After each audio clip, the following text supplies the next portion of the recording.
નમસ્કાર મિત્રો, વિડીયોમાં તમારું સ્વાગત છે। ચૈત્ર વસાવાની અત્યારે ટ્રેન્ડિંગમાં સોશિયલ મીડિયામાં બૂમો પડી રહી છે મિત્રો। જોડે જોડે અરવિંદ કેજરીવાલને પણ બૂમો પડી રહી છે અને અરવિંદ કેજરીવાલ ટૂંક જ સમયની અંદર આવી રહ્યા છે એવું સોશિયલ મીડિયાના માધ્યમથી અમને જાણવા મળ્યું છે મિત્રો।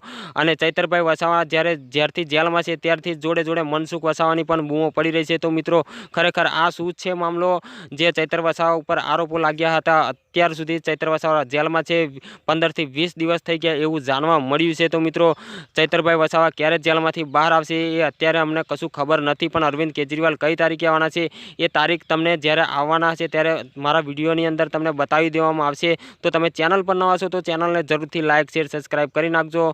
અને ચૈતરભાઈ વસાવા માટે કે મનસુખ વસાવા માટે જેના વિશે તમે કશું કહેવા માગતા હોય તો કમેન્ટના માધ્યમથી તમે અમને જણાવી શકો છો। ઘણા સમયથી ચૈત્ર વસાવાની સોશિયલ મીડિયામાં તો બૂમો પડતી જ આવી છે અને મિત્રો ખરેખર અત્યારે ટ્રેન્ડિંગમાં પણ બૂમો પડી રહી છે।